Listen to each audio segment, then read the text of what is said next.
நம்ம பிரேயர்ஸோட இந்த செஷனை ஸ்டார்ட் பண்ணலாம்.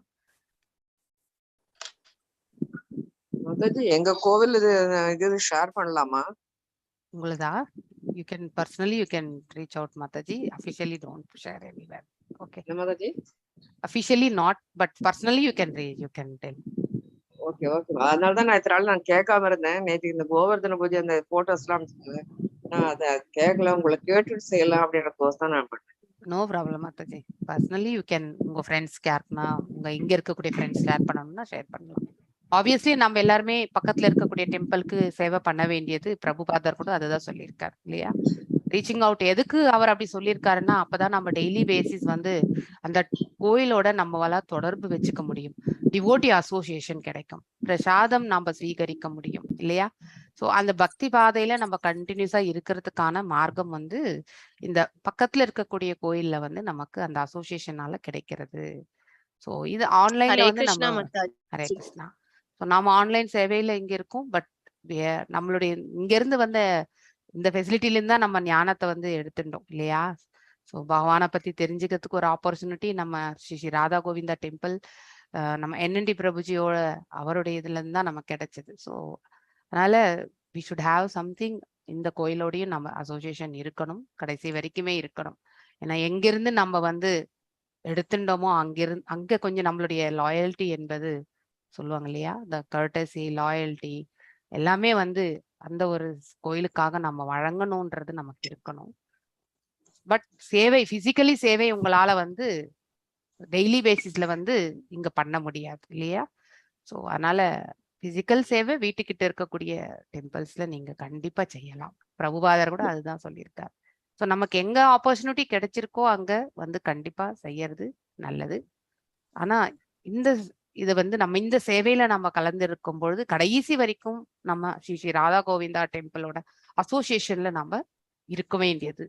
ஏன்னா நம்ம கடன் பட்டிருக்கின்றோம் அப்படின்னு தான் நம்ம சொல்லணும். எல்லாருமே நம்ம கடன் பட்டிருக்கோம் ஸ்ரீ ஸ்ரீ ராதா கோவிந்தா டெம்பிள் என்என்டி பிரபுஜிக்கு.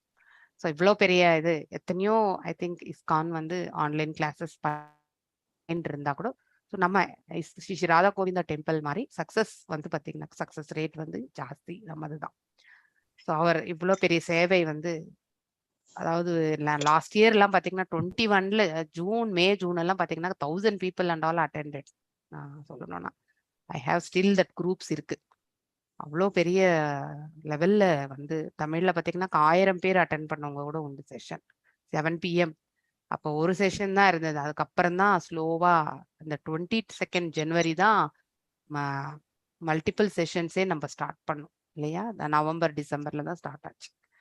அந்த மாதிரி கண்டினியூஸா ஒரு 9-10 இது பார்த்தீங்கன்னாக்கா ஒரே செஷன் தான் இருந்தது. அற்புதமா போயின்றது. அது எப்படி போனதுன்னே தெரியல.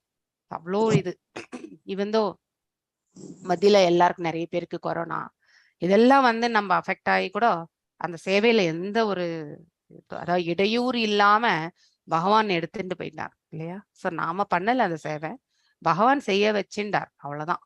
ஸோ அத்தகைய சேவை வந்து இந்த நாட்டுக்கு கண்டிப்பா தேவை. இந்த மாதிரி பகவத்கீதை என்பது இருக்கின்றது, நாம அந்த சனாதன தர்மத்துலதான் பிறந்திருக்கின்றோம் என்ற அந்த ஞானம் ஒவ்வொரு இந்த குடிமகனுக்கும் நமக்கு தெரிந்திருக்க வேண்டும். ஒருவர் இந்த பகவத்கீதையின் ஞானத்தை வந்து பருகினால் கண்டிப்பாக வாழ்க்கையில வந்து அவங்களுக்கு சங்கடங்கள் இருந்தாலும் அது சங்கடங்களாக அவர்கள் நினைக்கவே மாட்டார்கள். ஸோ அந்த சங்கடத்தை ஏற்றுக்கொள்ளக்கூடிய மனப்பக்குவம் வரும் பொழுது இந்த இடத்துல மன நிறைவோட எல்லாருமே விடுதலை அடையக்கூடிய தன்மைக்கு வந்து அவர்களால செல்ல முடியும். பகவத்கீதை படிச்ச உடனே ஒருத்தங்க ஏன் இப்படி ஆயிடுறாங்க, சோபரா ஆயிடுறாங்கனாக்கா வாழ்க்கையினுடைய யதார்த்தத்தை நமக்கு புரிந்து கொள்வதற்கு உள்ளதை உள்ளபடி ஏற்றுக்கொள்ளக்கூடிய மனப்பக்குவம் வந்து பகவான் நமக்கு சொல்லிட்டு போயிருக்கார். இந்த ஹையஸ்ட் அத்தாரிட்டி கிட்ட இருந்து நம்ம அதை கேட்பதால் அந்த நம்பிக்கை இல்லையா வளர்த்து கொள்கின்றோம். மேலும் இதுதான் வாழ்க்கை என்பதை நம்மளால புரிந்து கொள்ளவும் முடிகின்றது. இல்லை என்றால் நாம எப்பொழுதுமே சதா சர்வகாலமும் இந்த மாயையில கட்டுண்டு நம்ம அதிலேயே விழுந்து கிடக்கின்றோம் இல்லையா? ஸோ அன்றாட நிகழ்ச்சிகளோட பார்த்தீங்கன்னாக்கா விட்டு கொடுக்கக்கூடிய மனசு இருக்காது. எல்லாம் என்னதுன்றது 2 பேர் சண்டை போட்டாங்கன்னா அதுல விட்டு கொடுக்க மாட்டாங்க. ஸோ எனக்கு ஒரு கண்ணு போனா இன்னொருத்தருக்கும் ஒண்ணு போயிடணும்ன்ற அந்த கெட்ட புத்தியும் நம்ம இடத்துல வந்து சேர்ந்து விடுகின்றது. நம்மள சொல்லி தப்பு கிடையாது. இந்த இயற்கையினுடைய 3 குணங்கள்ல நாம் எந்த குணத்துல நாம போய் சேர்ந்திருக்கின்றோமோ அந்த குணாதிசயத்துக்கேற்றவாறு நம்மளுடைய சுபாவத்தை நாம வந்து வெளிப்படுத்தி விடுகின்றோம். சோ அப்படிப்பட்ட ஒரு சூழ்நிலையில் இந்த தேவி மாயையில் நாம வந்து கட்டுப்பட்டிருக்கின்றோம். அந்த தேவி மாயை கூட என்ன நமக்கு சொல்றா, நீ வந்து பகவான் தரப்பில் திரும்பி செல்லும் பொழுது நான் உன்னிடத்தில் வரமாட்டேன், அவ்வளவுதான் இல்லையா? எது வரைக்கும் நீ அங்க போகலையோ அது வரைக்கும் நீ என்னுடைய கட்டுப்பாட்டில் தான் இருக்கின்றாய்.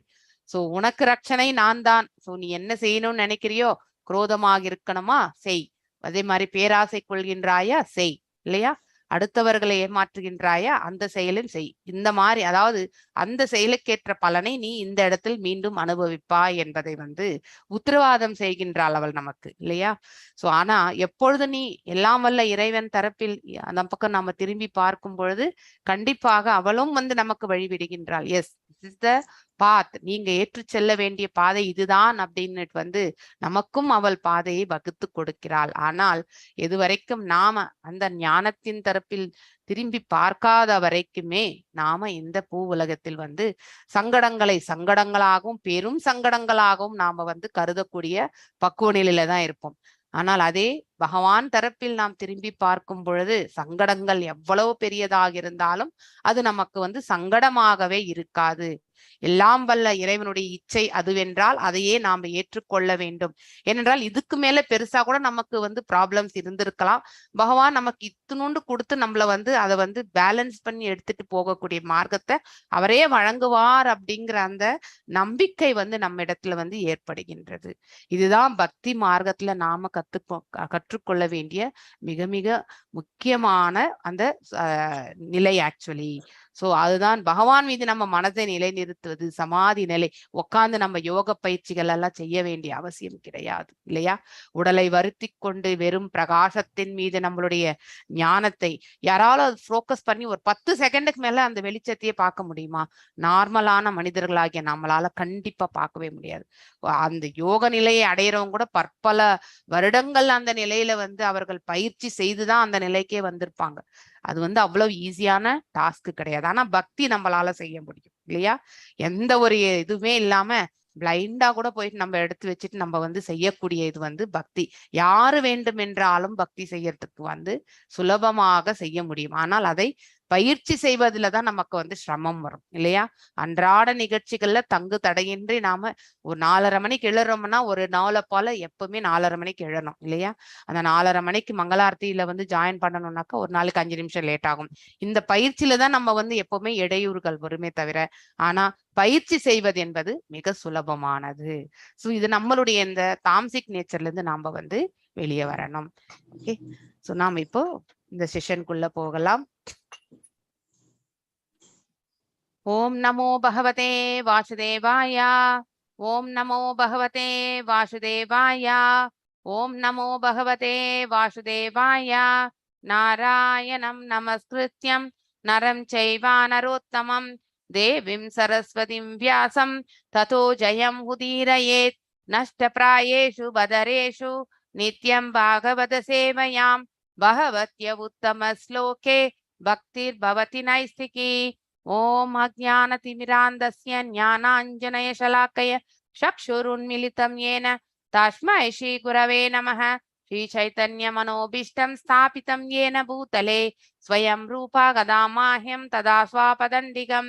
हे कृष्णा करुण सिन्धु दीनबन्धु जगत्पते गोपेशा गोपिका कान्त राधकान्त नमस्तुते.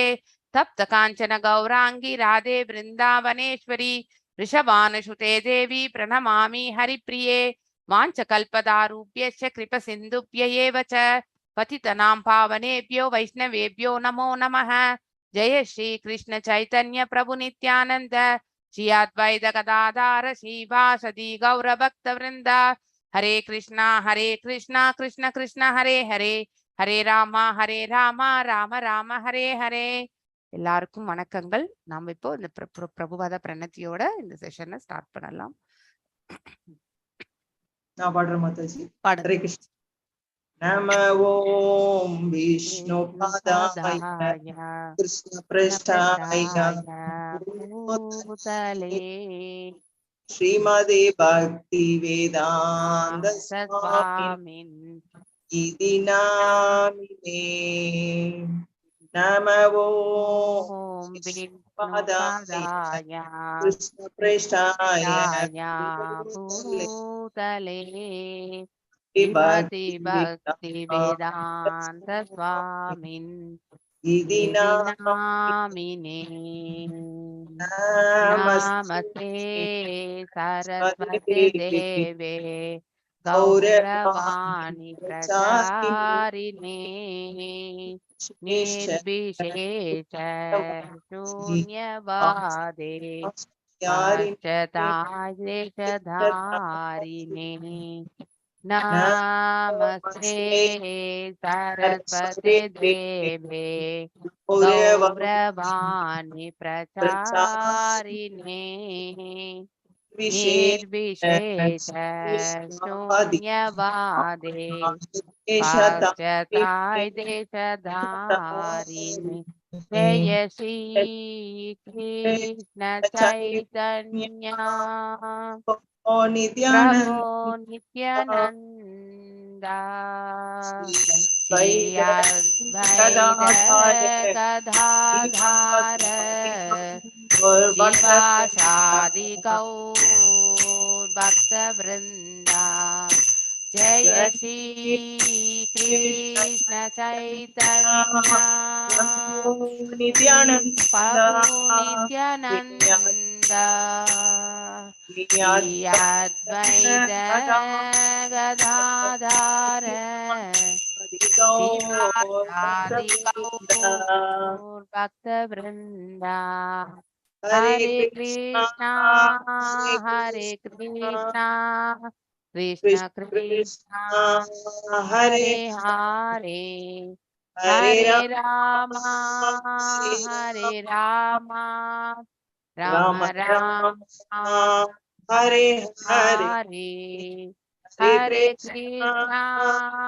हरे कृष्णा कृष्ण कृष्णा हरे हरे हरे रामा राम राम हरे हरे हरे कृष्णा कृष्ण कृष्णा हरे हरे हरे रामा राम राम हरे हरे। जय राधा गोविंद राधे जय राधा गोविंद राधे जय गौरनिताय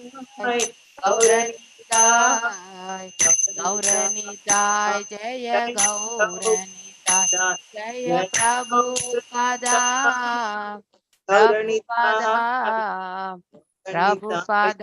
जय प्रभुपदा नित्य गौर हरि बोल नित्य गौर हरि बोल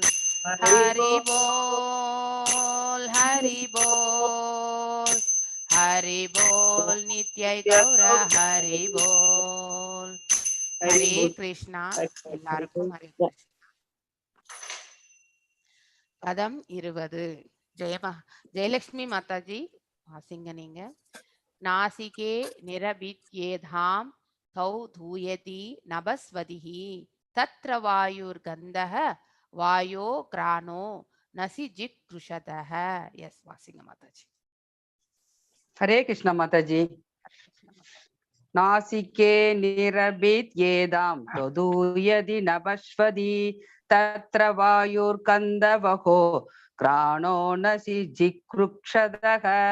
நாசிக்கே நாசி துவாரங்களில் நிரபித் ஏதாம் விருத்தி அடைந்து இருப்பதால் தோதூயதி வேகமாக வீசும் நபஸ்வதி காற்று சுவாசம் தத்ர அதன் பயனாய் வாயு காற்று கந்தவக முகரும் வாசனை கிரான முகரும் புலன், நசி மூக்கில், ஜிக்ருக்ஷதக வாசனைகளை முகர ஆவல் கொண்டு.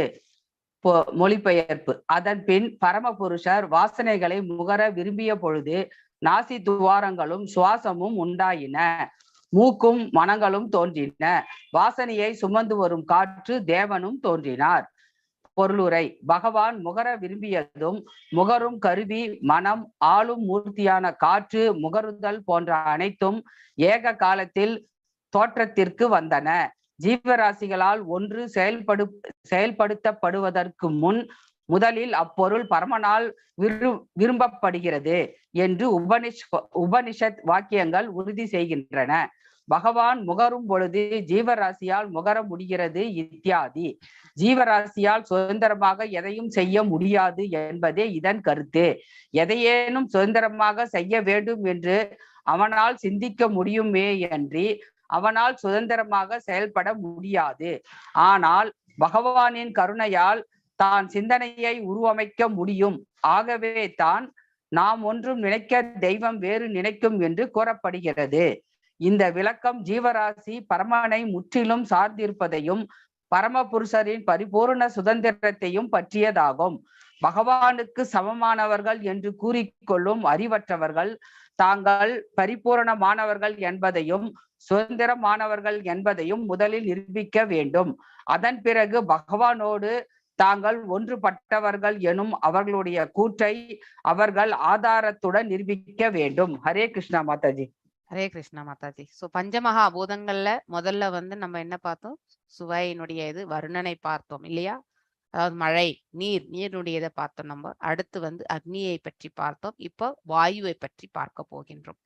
சோ பகவான் வந்து இது அதாவது நம்ம வந்து நுகரணும் அப்படிங்கிற அந்த உணர்வு அவருக்கு வந்து ஏற்பட்டதால் வாயு வந்து உருவாக்கப்பட்டது, வாயுவும் படைக்கப்பட்டது. நாமளும் இந்த சுவாசம் என்னும் இந்த நாசி துவாரங்களில் வந்து உட்சுவாசம் வெளி சுவாசம் என்னும் அந்த செயலை நாம ஏற்றுக்கொண்டு செயல்படுகின்றோம். இதை எல்லாமே இயங்க வைக்கிறவர் அவர்தான். அது அவர் நினைத்தால் ஒழிய நாம வந்து இந்த மூச்சை விடுறதும் விடாதது எல்லாமே நம்ம கையில கிடையாது. எல்லாம் அவர் கையில தான் இருக்கிறது இல்லையா? சோ நாசிகே நிரப்யித் ஏயதாம் தௌ தூயதி நபஸ்வதிஹி தத்ர வாயுர் கந்த வஹோ கிரானோ நசி ஜிக்ருஷதஹ. நாசி அப்படிங்கிறது தான் இங்க இருக்கக்கூடிய மிக முக்கியமான வார்த்தை, நாசிகா இல்லையா? அந்த மூக்குல இருந்துதான் நாம வந்து அந்த சுவாசத்தை நாம வந்து செய்கின்றோம். சோ அதன் பிறகுதான் இந்த நாசி என்பது படைக்கப்படுகின்றது, துவாரங்களும் உருவாகின்றது. இந்த துவாரங்களின் வழியாக நாம உட்சுவாசமும் வெளிசுவாசமும் பகவான் முதல்ல செய்யும் பொழுது அதே போல ஒத்த செயலை நாமும் இந்த ஜீவராசிகள், ஏனென்றால் அவரிடத்திலிருந்து தோன்றியவர்கள் தான் நாம் எல்லாருமே பின்ன பகுதிகள் என்பதால் அவர் அந்த விராட் ரூபத்தில் எத்தகைய செயலை செய்கின்றார்களோ, எந்த உறுப்பை கொண்டு அவர் எத்தகைய செயலை அவர் ஈடுபடுகின்றாரோ அதே உறுப்பை கொண்டு நாமளும் வந்து அத்தகைய செயலில் இங்கே ஈடுபடுகின்றோம் என்பதை நாம புரிந்து கொள்ள வேண்டும். இதுல இருந்து நமக்கு என்ன தெரியறது? நாம் சுதந்திரமானவர்கள் அப்படின்னு நம்ம நினைக்கிறோம் இல்லையா? அது மிகப்பெரிய தவறு. we are always dependent இல்லையா? எப்பொழுதுமே பகவான் மீதுதான் நாம வந்து சார்ந்திருக்க வேண்டி இருக்கின்றது. நாம எப்பொழுதுமே சுயமாக எந்த செயலுமே செயலாற்ற முடியாது. நம்ம பாக்குறதுக்கு வேணா நம்ம இண்டிவிஜுவலா ஒவ்வொரு மனிதனாக நம்ம காணப்படலாம் இல்லையா? சோ நான் ஒருத்தங்க, நீங்க ஒருத்தங்க அப்படிங்கிறது எல்லாமே ஒரு பிசிக்கல் என்டிட்டியா, அதாவது ரூபத்தின் அடிப்படையில், அந்த ஸ்தூலத்தின் அடிப்படையில் நாம வெவ்வேறு மனிதர்களாக நம்ம வந்து இந்த பிரபஞ்சத்தில் வந்து பிறவி எடுக்கின்றோம். ஆனால் நாம் எல்லாருமே யாருடைய கருணைக்காக நாம யாசிக்க வேண்டும்? எல்லாம் வல்ல இறைவனுடைய கருணைக்காக தான் நாம வந்து தாழ்பணிய வேண்டும். நம்மளால சுதந்திரமாக இயங்க முடியாது.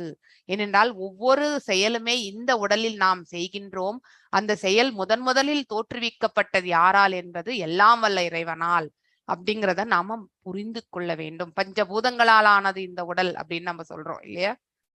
13வது அத்தியாயத்துல வந்து அழகான அந்த 24 பண்புகள் வந்து விளக்கப்படுகின்றது. ஆனா அந்த 24 பண்புகள் எவ்வாறு படைக்கப்படுகின்றது எல்லாமே நாம இந்த இடத்துல இந்த விராட் ரூபத்திலிருந்து தான் உற்பத்தி ஆகின்றது என்பதை நாம இப்போ ஒவ்வொரு ஸ்லோகமா நாம வாசிச்சுட்டே வரோம். சோ நாசிகே நிரபித்யேதாம் தௌ தூயதி நபஸ்வதிஹி தத்ர வாயுர் கந்தவாஹோ கிரானோ நசி ஜிக்ருஷதஹ. அதாவது நாசிகே, அதாவது நாசி துவாரங்களில் அதாவது இந்த 2 துவாரங்கள் இருக்கு இல்லையா, அதுதான். நிரபித்யேயாம் விருத்தி அடைந்து இருப்பதால், அதாவது தோற்றுவிக்கப்பட்டிருப்பதால், தோய் தூயதி வேகமாக வீசும். அதாவது காற்று நம்ம கண்ணு முன்னாடி காற்று இருக்கு, ஆனா நம்மளால அதை உணர முடியாது. ஆனா எப்ப சஃபகேஷன், அதாவது நமக்கு வந்து ஒரு இடத்துல வந்து அடைப்பட்டு கிடக்கும் போது அங்க காற்று இல்லை என்ற உணர்வு நம்மளால புரிந்து கொள்ள முடியும். அதே மாதிரி ஒரு ஒரு குளிர்ந்த காற்று நமக்கு வந்து வீசுகின்றது என்றால், அதாவது மரம் செடி கொடியிலிருந்து வரும்பொழுது ஓ காற்று வீசுகின்றது என்ற அந்த உணர்வும் நம்மளால புரிந்து கொள்ள முடியும். ஆனா இந்த கண்களால காற்றை நம்மளால பார்க்க முடியாது. சோ வேகமாக வீசும். நபஸ்வதி காற்று கவசம். தத்ர அதன் பயனாக வாயு என்பது பிறக்கிற வாயு பகவான் வந்து தோற்றுவிக்கப்படுகிறார். கந்தக வக முகரும் வாசனை, அதாவது நம்ம நுகரக்கூடிய அந்த வாசனை. கிரானக நுகரும் பலன், சோ நாம செய்யக்கூடிய அந்த செயலுடைய பலன். சோ இந்த சுவாசம், உட்சுவாசம் வெளி சுவாசம் செய்வதனுடைய பலன் என்ன? நாம் இந்த லோகத்துல வந்து நம்ம இன்னும் உயிரோட தான் இருக்கோம், நமக்கு கான்சியஸ்னஸ் உணர்வு இருக்கின்றது என்பதை அது பறைசாற்றுகின்றது இல்லையா?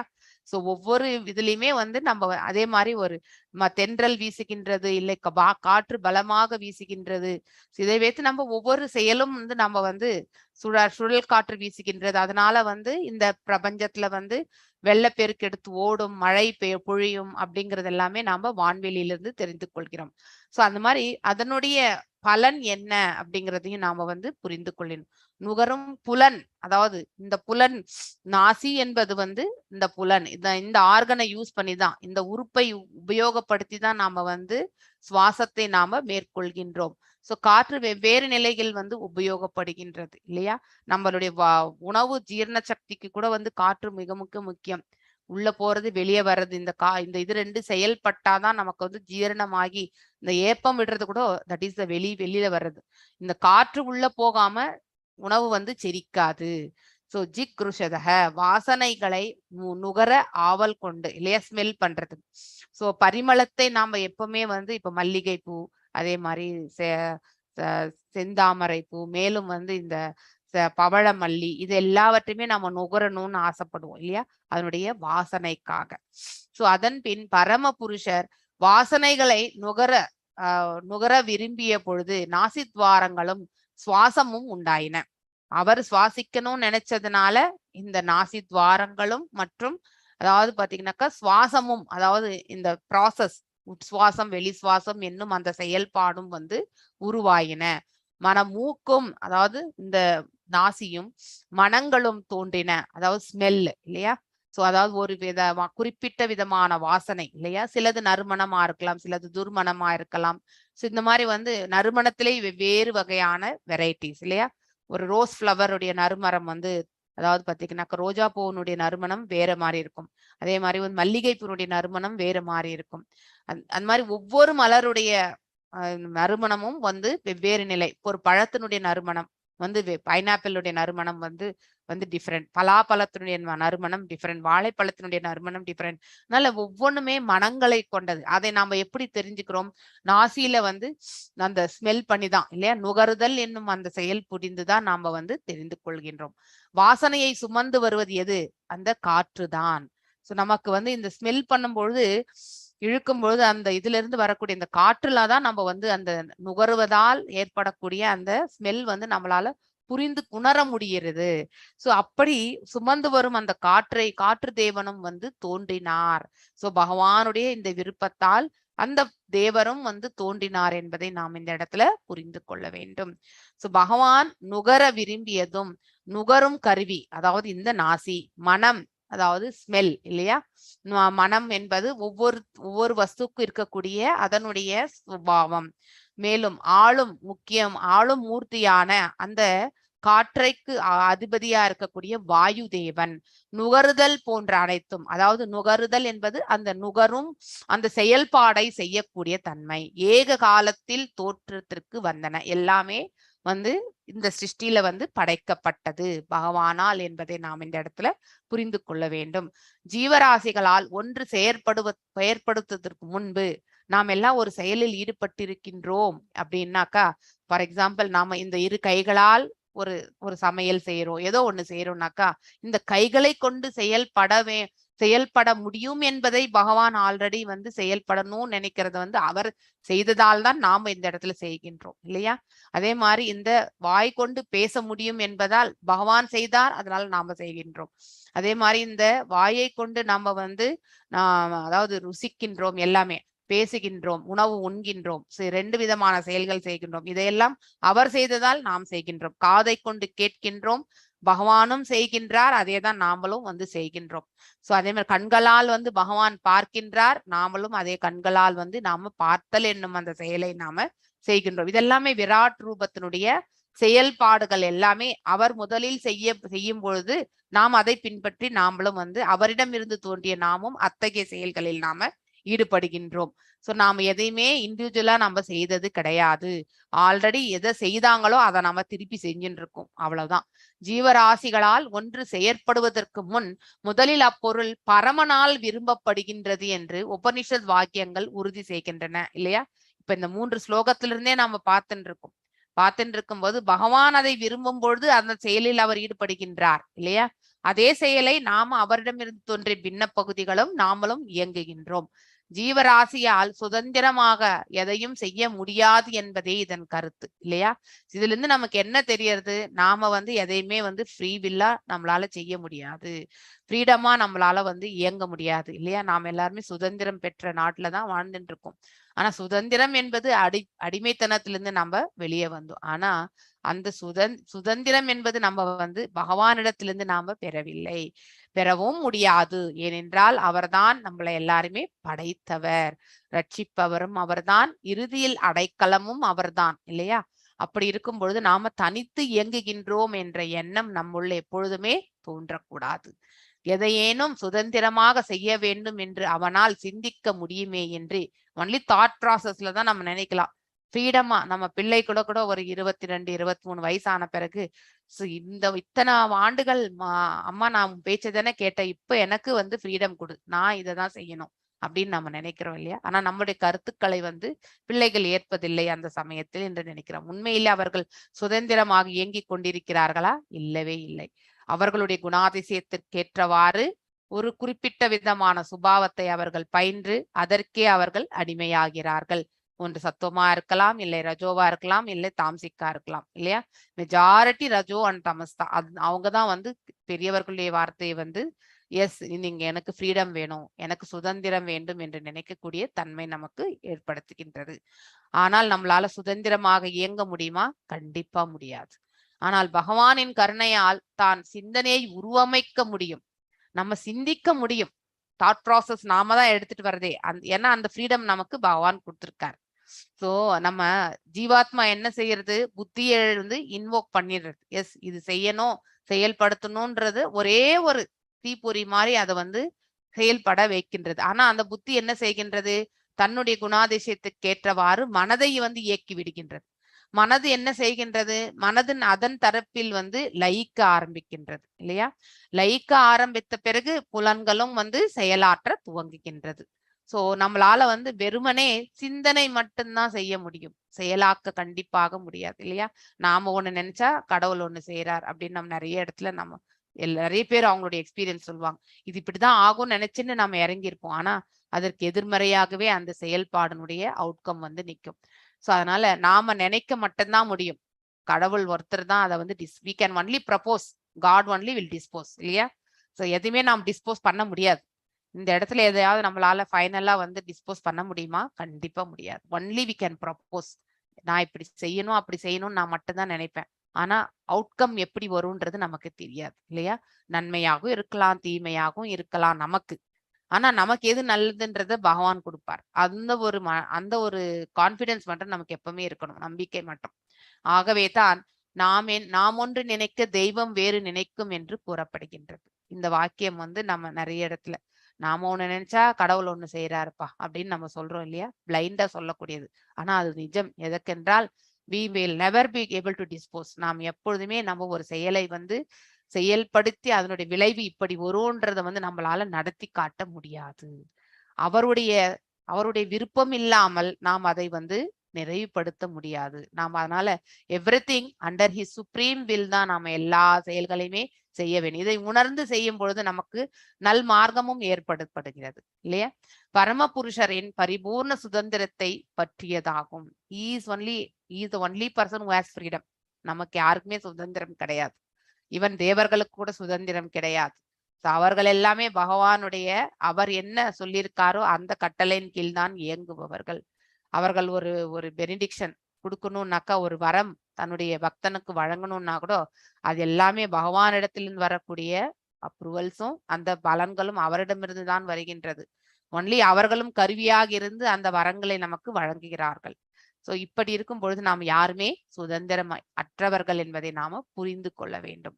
பகவானுக்கு சமமானவர்கள் என்று கூறிக்கொள்ளும் அறிவற்றவர்கள் தாங்கள் பரிபூர்ணமானவர்கள் என்பதையும் சுதந்திரமானவர்கள் என்பதை முதலில் எவ்வாறு நிரூபிக்க முடியும்? we are freedom and நாம எல்லாருமே சுதந்திரமானவர்கள் என்று எப்படி நாம நிரூபிக்க முடியும்? கண்டிப்பாக முடியாது. அப்படி சொல்பவர்கள் கண்டிப்பாக நிரூபிக்க வேண்டும். அதன் பிறகு பகவானோடு தாங்கள் ஒன்றுபட்டவர்கள் என்னும் அவர்களுடைய கூற்றை அவர்கள் ஆதாரத்துடன், எல்லாத்துக்குமே சாஸ்திரிக் ரெஃபரன்ஸ் தேவை இல்லையா? வித்தவுட் சாஸ்திரிக் ரெஃபரன்ஸ், ஏன்னா வேதங்கள் எல்லாம் பகவானிடத்திலிருந்து தான் தோன்றியது. அவர் பிரம்மருக்கு வழங்கினார், பிரம்மர் அதாவது நாரதருக்கு வழங்கினார், நாரதர் வியாசதேவர் மூலியமாக இவற்றை எல்லாமே இயற்றப்பட்டது. சோ அதனால வேத சாஸ்திரங்களுடைய ஆதாரம் இன்றி நாம் அவர்கள் நிரூபிக்க முடியாது. அப்படி ஏதாவது இருந்து நிரூபித்தால் ஏற்றுக்கொள்ளப்படும். ஆனால் அவ்வாறு வேத சாஸ்திரங்கள்ல எங்கேயும் எடுத்துரைக்கப்படவில்லை. Yes, next Lalitha Kannan Mataji, next ஸ்லோகம் நீங்க வாசிங்க. யதாத்மனி நிராலோகம் ஆத்மானம் ஷா தித்ருஷதஹ நிர்பின்னேஹி அசினிஹி தஸ்ய ஜோதிஷ் சஷூர் குணக்ரியாக. எஸ், வாசிங்க மாதாஜி. ஹரே கிருஷ்ண மாதாஜி. ஹரே கிருஷ்ண. யதாத்மனி நிராலோகமாத்மானம் ச விதக்ஷதஹ நிர்பின்னேஹி அக்ஷிணி தஸ்ய ஜோதிஷ்சக்ஷுர்குணக்ரஹ.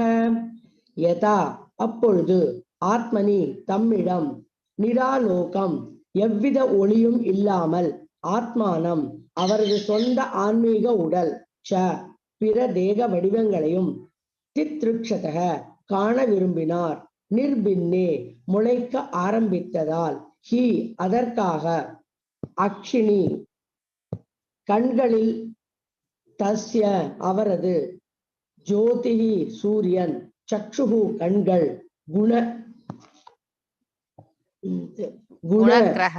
குணக்கிரக காணும் சக்தி. மொழிபெயர்ப்பு. இவ்வாறாக அனைத்தும் இருளில் இருந்த பொழுது பகவான் தம்மையும் படைக்கப்பட்டுள்ள அனைத்தையும் காண விரும்பினார். பிறகு கண்கள், ஒளிக்கடவுளான சூரியன், காணும் சக்தி மற்றும் காட்சிக்குரிய பொருள் ஆகிய அனைத்தும் தோன்றின. பொருளுரை.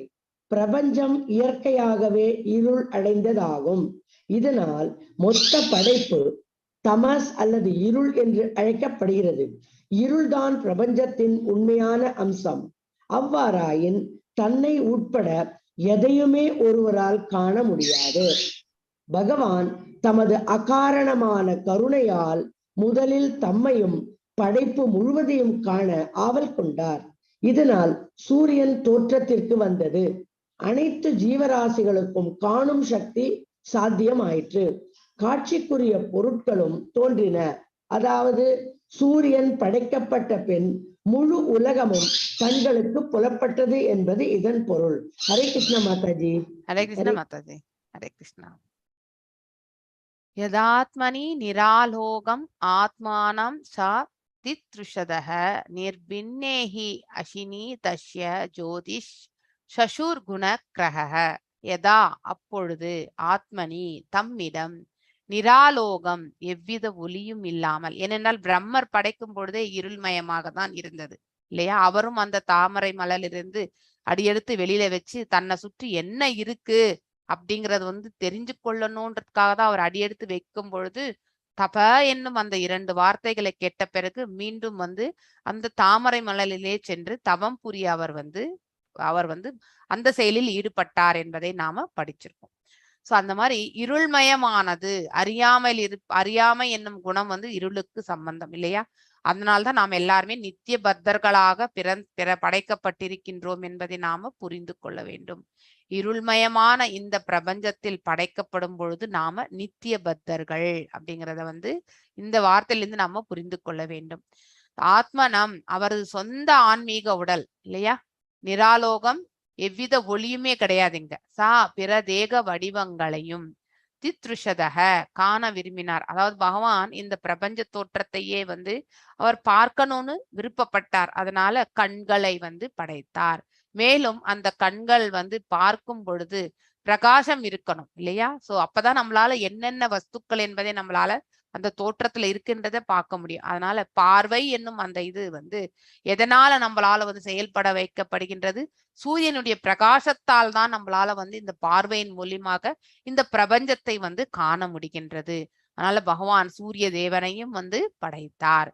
சோ பிறகே தித்ருஷக காண விரும்பினார். நிர்பின்னே முளைக்க ஆரம்பித்ததால் அதற்காக அக்ஷினி கண்களின் தஷ்ய அவரது ஜோதி சூரியன் சக்ஷு கண்கள் குணக்கிரக காணும் சக்தி இல்லையா? சோ இவ்வாறாக அனைத்தும் இருளில் இருந்த பொழுது படைக்கப்பட்ட பொழுது அனைத்தும் இருளில் தான் இருந்தது. சோ பகவான் என்ன செய்கின்றார்? தம்மையும் படைக்கப்பட்டுள்ள அனைத்தையுமே காண விரும்பினார். அவரையும் அவர் காண வேண்டும் என்று நினைக்கின்றார். மேலும் அவர் படைத்த இந்த சிருஷ்டில என்னெல்லாம் இருக்கு அப்படிங்கறது எல்லாத்தையுமே அவர் காண விரும்பினார். பிறகு கண்கள் மற்றும் ஒளி கடவுளான சூரியன் காணும் சக்தி இல்லையா? சோ பிரகாசம் இருந்தாலும் கண்கள் இருந்தாலும் அதை காணக்கூடிய சக்தி நமக்கு பகவான் கொடுத்தாதான் நம்மளால காண முடியும்.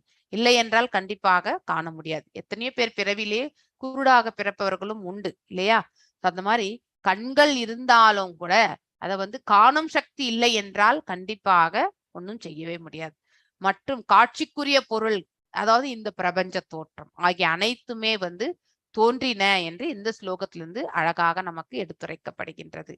சோ பிரபஞ்சம் இயற்கையாகவே இருள் அடர்ந்ததாகும். இதை நம்ம முன்னாடியும் படிச்சாச்சு. இதனால் மொத்த படைப்பு தமஸ் அல்லது இருள் என்னும் அழைக்கப்படுகின்றது. சோ இருளுக்கு உகந்ததான குணாதிசயம் என்று தமஸ் இல்லையா? பேராவலுக்கு உகந்ததான குணாதிசயம் வந்து ரஜஸ். மேலும் நன்மைக்கான, அதாவது ஹாப்பினஸ் சந்தோஷத்திற்கான குணாதிசயம் வந்து சாத்விகம். சோ ஒவ்வொரு குணாதிசயத்திற்கும் ஒரு சுபாவம் உண்டு. சோ இருள் என்னப்படுகிற அறியாமையில் உழண்டு கொண்டிருப்பவர்கள் வந்து தாமச இயல்பை கொண்டவர்கள் என்பதை நாம புரிந்து கொள்ள வேண்டும். இருள்தான் பிரபஞ்சத்தின் உண்மையான அம்சம். அதுதான் படைக்கப்படும் பொழுது இருளாக தான் இருந்தது. அதுதான் நிஜமான ஒரு, அதாவது அதனுடைய குவாலிட்டி. படைக்கப்பட்ட போது எல்லாம் இருள்தான், தாம்சிக் இயல்பு கொண்டதுதான் இந்த பிரபஞ்சம், இந்த பௌதீக தோற்றம். அவ்வாறாயின் தன்னை உட்பட எதையும் ஒருவரால் காண முடியாது.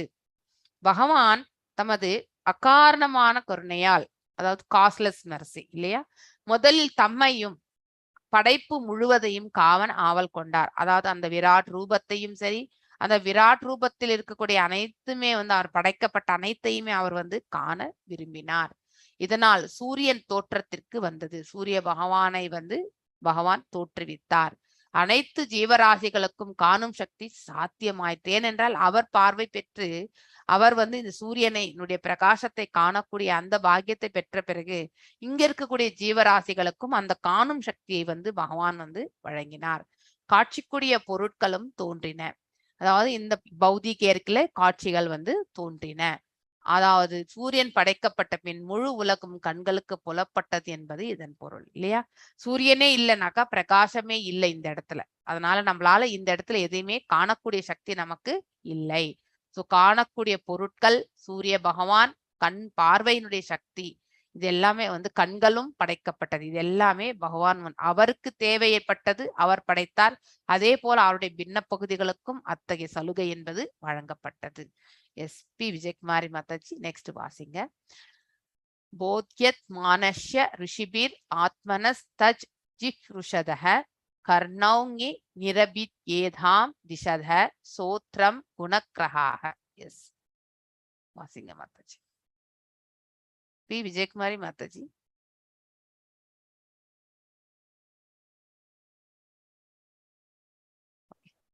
மணிமேகலை மாதாஜி நீங்க வாசிங்க. ஹரே கிருஷ்ண மாதாஜி. ஹரே கிருஷ்ணா. போத்தியமானஸ்ய ருஷிபிர் ஆத்மனஸ்தஸ்ய கர்ணோ நிர்பித்யேதாம் திஷ ஸ்ரோத்ரம் குணக்கிரக. போத்தியமானஸ்ய அரிய ஆவல் கொண்டு ருஷிபிகி அதிகாரிகளால் ஆத்மன பரமபுருஷரின் தத் அந்த ஜிக்ருஷத மேற்கொள்ள அவர் விரும்பிய பொழுது கர்ணோ செவிகளும் ச கூட நிரபித ஏதாம் தோற்றத்திற்கு வந்தன. திசை அல்லது வாயு தேவன், ஸ்ரோத்ரம் செவியுறும் சக்தி, குண கிரக மற்றும் செவியுறுவதற்கான பொருட்கள். மொழிபெயர்ப்பு. பெரும் முனிவர்கள் பரமபுருஷரை பற்றி கேட்க விரும்பியதால் செவிகள், செவியுறும் சக்தி, செவியுறுவதை ஆளும் மூர்த்தி மற்றும் செவியுறுவதற்கான பொருட்கள் ஆகியவை தோன்றின. பொருளுரை. பகவத்கீதையில் குறிப்பிட்டதுள்ளதை போல் அறிவு முன்னேற்றத்தின் வாயிலாக அனைத்திற்கும் ஆதாரமாக இருக்கும் பரமபுருஷரை பற்றி அறிய ஒருவன் முயல வேண்டும். அறிவு என்பது பகவானின் ஆணையால் இயங்கிக் கொண்டிருக்கும் இயற்கை சட்டங்களை பற்றிய அறிவையும் சரீரத்தை பற்றிய அறிவையும் மட்டும் குறிப்பதாகாது. ஜட இயற்கையில் இயங்கிக் கொண்டிருக்கும் இயற்கை சட்டங்களை பற்றி அறிவதில் விஞ்ஞானிகள் ஆவலுள்ளவர்களாக இருக்கின்றனர். மற்ற கிரகங்களில் வெகு தூரத்தில் நிகழும் விஷயங்களை பற்றி வானொலி மற்றும் தொலைக்காட்சி பெட்டிகளின் மூலமாக செவியுற அவர்கள் மிகவும் ஆவல் கொண்டுள்ளனர். ஆனால் ஆத்மாவை பற்றியோ அல்லது பகவானை பற்றியோ செவியுறுவதற்காகவே அவர்களுக்கு செவியுறும் சக்தியும் செவியுறும் கருவிகளும் அளிக்கப்பட்டுள்ளன என்பதை அவர்கள் அறிய வேண்டும். துரதிர்ஷ்டவசமாக செவியுறுவதற்கான சக்தி இகலோக விவகாரங்களின் ஓசைகளை கேட்பதில் துஷ்பிரயோகம் செய்யப்படுகிறது. பெரும் முனிவர்கள் வேத அறிவின் வாயிலாக பகவானை பற்றி செவியுறுவதில் ஆர்வம் கொண்டிருந்தனர், வேறு விஷயங்களில் அல்ல. அதுவே செவி வழியாக பெறப்படும் அறிவிற்குரிய ஆரம்பமாகும். ஹரே கிருஷ்ண. ஹரே கிருஷ்ணா. நம்ம செவி உறுதல் இல்ல கேட்டல் என்னும் அந்த செயல்கின்றோம். ஆனா அந்த செயல் எவ்வாறு, முன்னாடி கூட நம்ம இந்த செகண்ட் கேண்டோ வெரி பிகினிங்ல படிச்சிருக்கோம். சப்தம் வானில் தான் உருவாகின்றது என்பதை நாம படித்திருக்கிறோம். அங்க சவுண்ட் பிளஸ் ஈத்தர் இந்த ரெண்டு காம்பினேஷன்ல தான் சப்தர் இந்த நம்மளை சுத்தி நம்ம பேசக்கூடிய இந்த வார்த்தை இந்த சப்தமாக நமக்கு காதுல கேட்கின்றது என்றால் அது எதனாலனாக்கா இந்த சவுண்ட், இந்த ஈத்தர், அதாவது ஆகாயத்தில் இருக்கக்கூடிய அந்த சப்தமாக இருக்கக்கூடிய தன்மையிலிருந்து தான் இது உருவாகின்றது என்பதை நாம புரிந்து கொள்ள வேண்டும். சோ ஸ்தோத்ர அப்படின்னு கொடுத்திருக்காங்க இல்லையா, அதுதான் மிக முக்கியமான ஒரு வார்த்தை இந்த இடத்துல. போதய மானஷ்ய ரிஷிபிர் ஆத்மனஸ் தஜ் ஜிக்ருஷதஹ கர்ணௌங்க நிரபித் ஏதாம் திஷஹ ஸ்ரோத்ரம் குணக்கிரக. அதுதான் ஸ்தோத்திரம் தான் மிக முக்கியமான ஒரு இம்பார்ட்டண்டான ஒரு வார்த்தை. அதாவது நமக்கு கேட்கக்கூடிய சக்தி, பகவான் அதை ஃபர்ஸ்ட் அவர் செய்தார், அதுக்கப்புறம் நமக்கும் அந்த பரிசு என்பது வழங்கப்பட்டிருக்கிறது இல்லையா. போத்தியமானஷ்ய அரிய ஆவல் கொண்டு இல்லையா, சப்தம் கேட்கணும்ன்ற ஆவல். சோ கேட்கணும்ன்ற அந்த செயல் இல்லை என்றால் நம்மளால பகவானை பற்றி கேட்கவே முடியாது. இந்த ஃபர்ஸ்ட் அண்ட் இம்பார்ட்டன்ட் நவவித பக்திஸ்லயே சிரவணம் தான் மிக மிக முக்கியமானது இல்லையா. சிரவணம் இல்லை என்றால் மிச்சம் இருக்கக்கூடிய 8 இதுலயுமே நம்மளால முன்னேறவே முடியாது. We should always ready to listen. கேட்பதற்கு நாம செவி உறுவதற்கு நாம் எப்பொழுதுமே தயாராக இருக்க வேண்டும். சோ அடக்கத்தோடையும், அதாவது கேள்விகள் டவுட் வரும்போது கண்டிப்பா கேட்கணும். டவுட்டே இல்லைனாக்கா லைஃப்ல நம்ம எதுவுமே புரியலன்னு அர்த்தம். We should have doubts. நம்ம கேட்க, ஏன்னா இந்த ஞானத்து சயின்ஸ் ஆஃப் காட் எல்லாம் புரிந்து கொள்ளணும்னாக்கா வித்தவுட் டவுட்ஸ் முடியவே முடியாது. நமக்கு கண்டிப்பா டவுட்ஸ் இருக்கும். ருஷிபி அதிகாரிகளால் ஆத்மனக பரமபுருஷரின் தத் அந்த ஜிக்ருஷதக மேற்கொள்ள அவர் விரும்பிய பொழுது இல்லையா.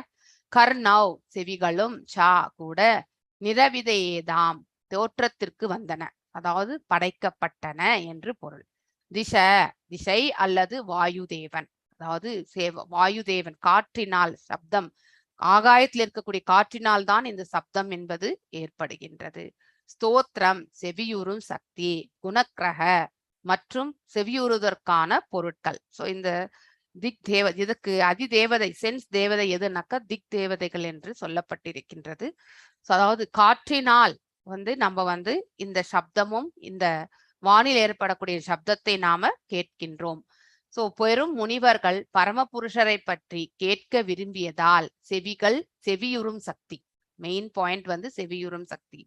செவி உருவதை ஆளும் மூர்த்தி இல்லையா, மற்றும் செவி உருவதற்கான பொருட்கள் இல்லையா. பொருட்கள் என்ன இந்த இடத்துல? ஆகாயம் தேவை.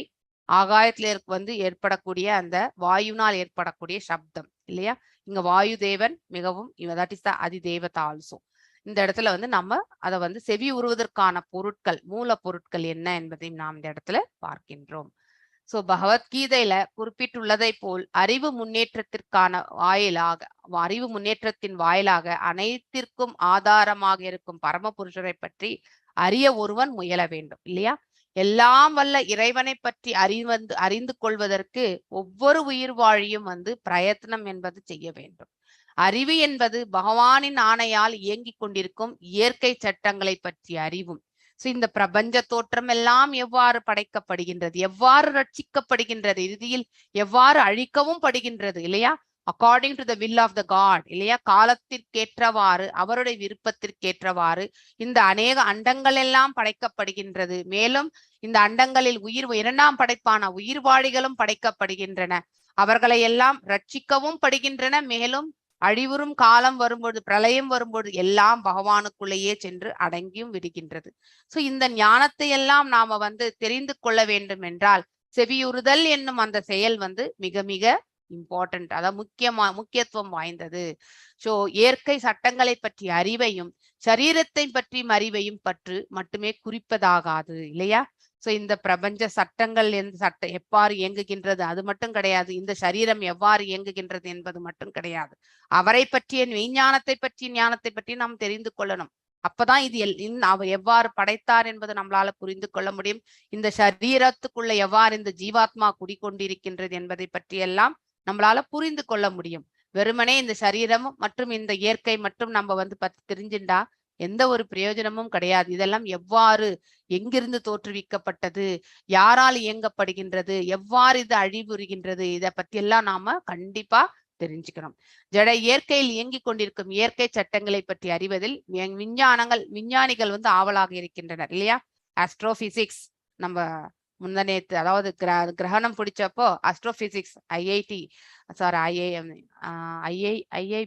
ஐ திங்க் ஐஏஏ இங்க இருக்கக்கூடிய பெங்களூர்ல இருக்கக்கூடிய அவங்க வந்து டெலிகாஸ்ட் பண்ணிட்டு இருந்தாங்க.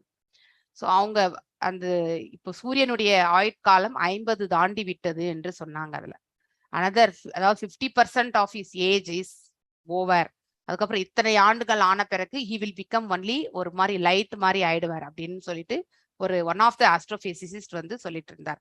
ஸோ இந்த கிரக அமைப்புகள் வந்து எவ்வாறு இருக்கின்றது என்பதை அவர் வான்வெளி அந்த ஆராய்ச்சி மூலியமா அவர் வந்து பயின்று அதை சொல்றார். So based on only the book knowledge இல்லையா. ஆனா இந்த இடத்துல இருந்து பார்க்கும் பொழுது நமக்கு பகவானை பற்றி, ஆன்மீக விஞ்ஞானத்தை பற்றி கேட்கும் பொழுது நமக்கு இதெல்லாம் பகவான் படைக்கின்றார். எஸ், சூரிய கடவுளையும் பகவான் தான் படைக்கின்றார் இல்லையா. அவர் அதாவது ஒவ்வொரு சூரிய கடவுளுக்கும் ஒரு நாமம் உண்டு. ஸோ முதலில் பகவத்கீதை பேசப்பட்ட பொழுது அப்ப வந்து அந்த சமயத்துல இருந்தக்கூடிய சூரிய பகவானுக்கான நாமமும் வந்து நம்ம பகவத்கீதையில ஃபர்ஸ்ட் ஸ்லோகத்திலே வந்து எடுத்துரைக்கப்பட்டது இல்லையா. சூரிய கடவுள் ஒரு சமயத்துல சூரிய நாராயணர் என்று சொல்வோம், ஒரு சில சமயத்துல வந்து விவஸ்வான். அந்த சமயத்துல வந்து ஃபர்ஸ்ட் பகவான் வந்து பகவத்கீதை எடுத்து சொன்னது வந்து சூரிய கடவுளான விவஸ்வானுக்கு தான் எடுத்துரைத்தேன் என்று சொன்னார். சோ ஒவ்வொரு சூரிய கடவுளும் வந்து ஒவ்வொரு அவங்களுடைய காலகட்டத்துக்கு, அவங்களுடைய ஆயுட்காலமான பிறகு மீண்டும் அவர்கள் வந்து படைக்கப்படுகிறார் என்பதை நாம புரிந்து கொள்ள வேண்டும். சோ ஒன்லி பை த ஆராய்ச்சி மூலியமா ஒன்லி கிரக அமைப்புகளை கொண்டு இவர்கள் ஆராய்ச்சி செய்து எடுத்துரைக்கிறார்கள். ஆனா நம்ம இந்த வேத ஞானத்தை படிக்கும் பொழுது இதற்கு பெரிய கால்குலேஷனே நமக்கு தேவையில்லை. ஆல்ரெடி எல்லாமே கொடுத்திருக்காங்க. அதை வச்சு நம்மளால வந்து புரிந்து கொள்ள முயற்சி செய்ய வேண்டும் இல்லையா. சோ வான்வெளி மற்றும் தொலைக்காட்சி பெட்டிகளின் மூலமாக செவியுற அவர்கள் மிகவும் ஆவல் கொண்டுள்ளனர். ஆனால் ஆத்மாவை பற்றியோ அல்லது பகவானை பற்றியோ செவி உறுவதற்கான அவர்களுக்கு செவியுறும் சக்தியும் செவியுறும் கருவிகளும் அளிக்கப்பட்டுள்ளன என்பதை அவர்கள் அறிய வேண்டும். அந்த செவியுறும் கருவி எதுனாக்கா இந்த செவிதான் இல்லையா. கேட்கக்கூடிய அந்த தன்மையையும் வந்து பகவான் தான் நமக்கு கொடுத்திருக்கார். இதுல ஏதாவது ஆராய்ச்சி பண்ணி அவங்களால சொல்ல முடியுமா? கண்டிப்பா முடியாது. சோ அதாவது பகவானை பற்றியோ இந்த ஆத்மாவை பற்றி ஆராய்ச்சி செய்ய முடியுமா? யாராலுமே முடியாது. எந்த சயின்டிஸ்டாலுமே முடியாத காரியம் இது. துரதிர்ஷ்டவசமாக செவியுறுவதற்கான சக்தி இகலோக விவகாரங்களில் ஓசைகளை கேட்பதில் துஷ்பிரயோகம் செய்யப்படுகின்றது இல்லையா? ஸோ நாம கூட வந்து எதை கேட்கணுமோ அதை கேட்கறது கிடையாது. தேவையில்லாத விஷயங்கள் எல்லாம் கேட்கிறோம் இல்லையா? ஃபார் எக்ஸாம்பிள், ஒரு சீரியல் வந்து மாமியார் மருமகள் சண்டைன்னா அதை நம்ம உட்காந்து கேட்கின்றோம். அத்தகைய இந்த பகவத் ஞானத்திற்கு வர்றதுக்கு முன்னாடி அதெல்லாம் நம்ம சீரியஸா பார்த்துட்டு இருந்தவங்க தான்.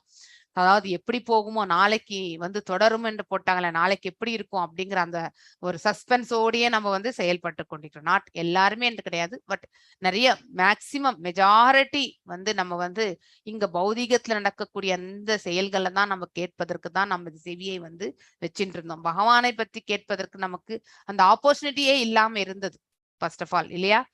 இப்படியும் ஒண்ணு நம்ம வந்து தெரிந்து கொள்ளணும்ன்ற அந்த வாய்ப்பும் நமக்கு இல்லாம இருந்தது. அதனால அந்த தரப்பில் நாம செல்லவே இல்லை. ஏதோ அதாவது நம்ம இந்த சம்சார சாகரம் என்னும் கடல்ல வந்து தத்தளித்து கொண்டிருக்கும் பொழுது இந்த பகவத்கீதை என்னும் இந்த கிளாஸ் நமக்கு வந்து கிடைச்ச பிறகு அந்த படகை நாம புடிச்சுட்டு தத்தளிச்சுட்டு வெளியே வந்துட்டு இருக்கோம் இல்லையா?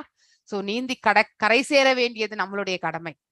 சோ அதற்கான மார்க்கம் வந்து வழங்கப்பட்டிருக்கின்றது. அதை நன்முறையில் நாம உபயோகப்படுத்தி கொள்ள வேண்டும். பெரும் முனிவர்கள் வேத அறிவின் வாயிலாக பகவானை பற்றி செறிவுறுதல் ஆர்வம் கொண்டிருந்தனர். சோ நாம் எல்லாரும் கூட அதாவது பக்தி பாதையில செல்லக்கூடிய எந்த ஒரு பக்தனுக்கும் எந்த மாதிரியான உணர்வு என்பது இருக்கும் இல்லையா? பகவானை பற்றிய அறிவு, அந்த மெய்ஞானத்தை பற்றிய அறிவை நாம கண்டிப்பா கேட்டு தெரிஞ்சுக்கணும். ஏன்னா ஒரு ஹையர் அத்தாரிட்டி கிட்ட இருந்தா நம்ம, ஏன்னா அவர் உள்ளபடி உணர்ந்திருப்பவர், அவர்கிட்ட இருந்து நம்ம கேட்கும்போது அது நம்ம சுலபமாக ஏற்றுக்கொள்ளக்கூடிய மனப்பக்குவத்தை நாம அடைகின்றோம். இதுவே செவி வழியாக பெறப்படும் அறிவிற்குரிய ஆரம்பம் வந்து இதுதான். சோ செவியுறுதல் பற்றி ஆரம்பம் வேறு விஷயங்களில் அல்ல. ஆனா ரிஷி முனிகளும் சரி பக்தர்கள் எல்லாமே பகவானை பற்றி தெரிந்து கொள்வதற்காக மட்டும்தான் இந்த செவிகளை வந்து உபயோகப்படுத்தணும்னு நினைச்சிட்டு இருந்தாங்க. ஆனா அதை தவிர்த்து இருக்கக்கூடிய எல்லாருமே வந்து இந்த பௌதிகத்துல வந்து இருக்கக்கூடியது எல்லாமே கேட்கணும்னு நினைக்கிறோம் இல்லையா? ஆடல் பாடல் இது எல்லாமே வந்து நம்ம வந்து அதிலே பகவானை தவிர்த்து இருக்கக்கூடிய அனைத்திலும் நம்ம வந்து நம்ம மனசை வந்து ஈடுபடுத்தி கொள்கின்றோம். அத்தகைய செயல்களில் ஈடுபடுவதால் நமக்கு வந்து எந்த பிரயோஜனமும் கிடையாது. இந்த பிரபஞ்சத்தில் வீணாக டைம் தான் நம்ம வேஸ்ட் பண்றோம் இல்லையா? நமக்கு இருக்கக்கூடிய நமக்கு ஒரு 60 ஆண்டு 70 ஆண்டு ஆயுட்காலம் என்றால் அதுல 30 ஆண்டு காலம் தூங்கியே நம்ம வந்து கழித்து விடுகின்றோம் இல்லையா? 50% டைம் வந்து தூக்கத்துல தான் போறது. மிச்சம் இருக்கக்கூடிய 50% டைம்ல வந்து அதுலயே வந்து தினத்துக்கு இவ்வளவு மணி நேரம் வந்து கடின உழைப்பு செய்து வீட்டுக்கு வந்து பொருள் ஈட்ட வேண்டும் என்றதுல ஈடுபடுத்துகின்றோம். அந்த மீதம் இருக்கக்கூடிய கொஞ்ச நேரத்திலயா நம்ம பகவானை நினைக்கிறதுக்கான ஒரு மார்க்கத்தை நாம் ஏற்படுத்தி கொள்கின்றோமா? இல்லவே இல்லை. சோ அந்த மாதிரியான நிலைகள் வந்து நாம வந்து கண்டிப்பாக இதை எதையெல்லாம் தவிர்க்கணுமோ அதையெல்லாம் தவிர்த்து எதர் முக்கியத்துவம் வாய்ந்ததோ அதற்கு வந்து நாம வந்து நம்முடைய இந்த ப்ரெஷியஸான டைம் இல்லையா, மிகவும் வந்து நம்ம இதுக்கு இந்த காலத்திற்கு நம்ம வந்து நம்ம விலையே சொல்ல முடியாது இல்லையா? வேல்யூ பண்ணவே முடியாது. ஸோ நமக்கு கிடைச்சிருக்கக்கூடிய இந்த ஆப்பர்ச்சுனிட்டியை வந்து நாம உபயோகப்படுத்தி நம்மளால எவ்வளவு மேக்சிமம் வந்து ஸ்பெண்ட் பண்ண முடியுமோ அவ்வளவும் நம்ம வந்து பக்தியில நாம ஈடுபடுத்தி, எஸ்பெஷலி 50 வயது ஆன பிறகு நாம கண்டிப்பாக நம்மளுடைய பக்தி தான் நமக்கு மேன்மை என்பதை நாம உணர்ந்த அத்தகைய செயல்களில் நாம ஈடுபட்டு தான் 90% of the time we should spend on bhakti only. ஏன்னா அந்த வனப்பிரஸ்த சுச்சுவேஷன்ல வந்து நாம் செய்ய வேண்டிய செயல் இதுதான். ஸோ நெக்ஸ்ட் ஸ்லோகம் வந்து யார் வாசிக்கிறீங்க? பிரியா பாலாஜி மாதாஜி வாசிங்க. வஸ்துனோ மிருது காடின்ய லகு குர்வ ஓஷ்ண சுததாம் ஜிக்ருஷதஷ் வன் நிர்பின்ன தஷ்யாம் ரோம் மஹி குருஹாக தத்ர சாந்தர் பஹீர் வாதஸ் துவஜாலப்த குணோவிருத்தஹ. வாசிங்க மாதாஜி. பிரியா பாலாஜி மாதாஜி. हरे कृष्णा माताजी. हरे कृष्णा.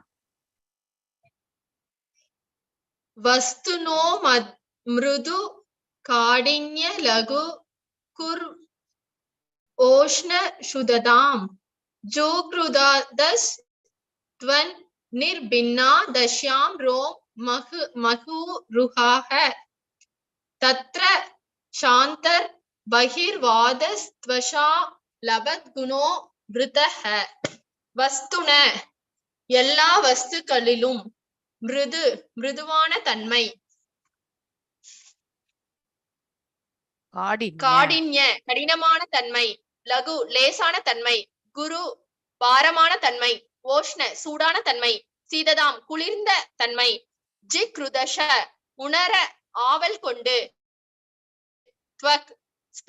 ஸ்பரிஷு உணர்வு, நிர்பின்னா பரப்பப்பட்ட, தஷ்யாம் தோலில், ரோம உடல் ரோமங்கள், மகு ருஹா அதை போலவே ஆளும் மூர்த்திகளாகிய மரங்களும், தத்ர அங்கு, ச கூட அந்த உள்ளே, பகி வெளியே, வாத ஸ்வத்வச்சா ஸ்பரிஷ புலன் அல்லது தோல், லபத் உணரப்பட்டு, குண புலன் உணர்வுக்குரிய பொருட்கள், ரித உண்டாக்கப்பட்டன. மொழிபெயர்ப்பு.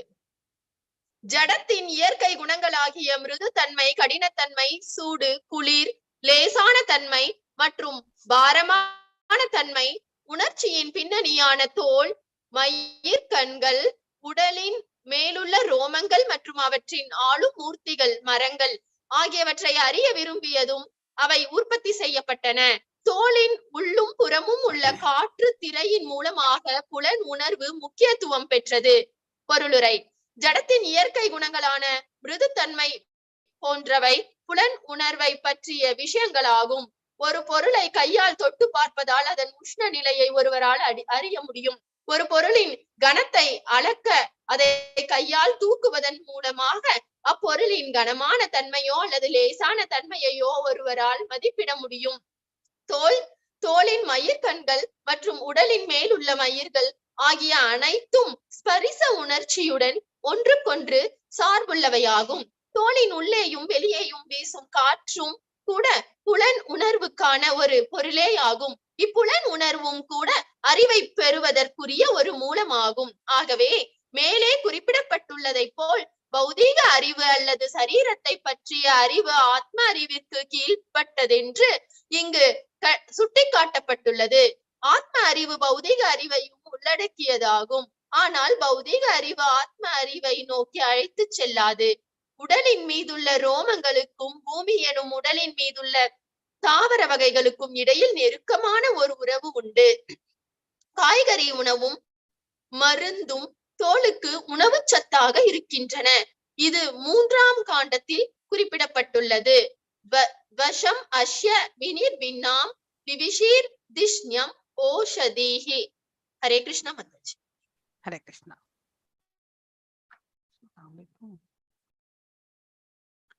வஸ்துனோ மிருது காடின்ய லகுகுர்வ ஓஷ்ண கததாம் சுததாம் ஜித்ருஷ்யத்வன் நிர்பின்ன தஷ்யாம் ரோம் மஹி ருஹாஹ தத்ர சாந்தர் பஹிர்வாதஸ்த்வஜா லபத் குணோ விருத்தஹ. வஸ்துனு எல்லா வஸ்துக்களிலும், மிருதுவான தன்மை. அதாவது நம்ம இது வரைக்குமே நம்ம இந்த ஞானேந்திரியத்துல இருக்கக்கூடிய எல்லாத்தையுமே படிச்சுட்டே வரோம் இல்லையா? கண்ணாச்சு, காதாச்சு, நாசியாச்சு, வாயாச்சு. இன்னும் இருக்கிறது தொடும் உணர்வு, அதாவது ஸ்கின் இல்லையா? தோல். இந்த ஞானேந்திரியங்கள் எவ்வாறு படைக்கப்பட்டிருக்கின்றது தான் இப்ப இது வரைக்கும் நாம பார்த்திருக்கின்றோம். அதோட அந்த படைப்பதற்கு மூல காரணமா இருக்கக்கூடிய பஞ்சமகாபூதங்களும் பகவானால் படைக்கப்பட்டிருக்கின்றது என்பதையும் நம்ம பேரலா பார்த்துட்டே வரோம் இல்லையா?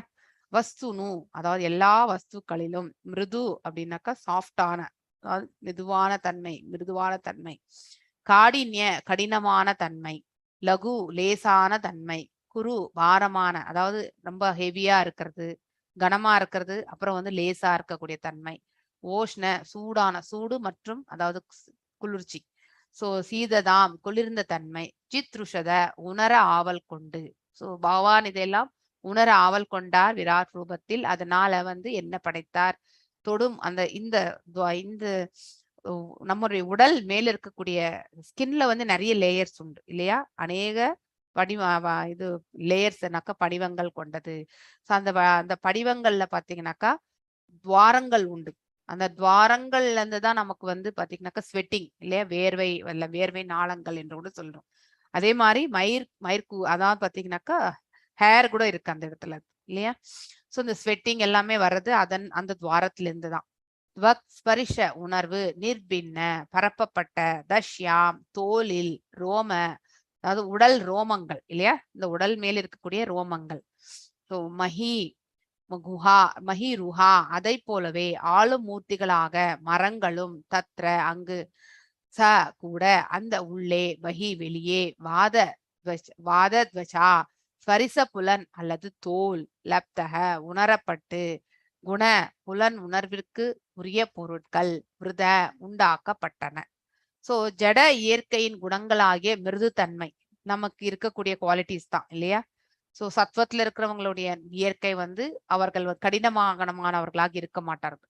எஸ்பெஷலி தாம்சிக்ல இருக்கிறவங்க தான் ரொம்ப கடினமா இருப்பாங்க. ஏன்னா அவங்களுக்கு நல்லது கெட்டது எதுவுமே தெரியாது.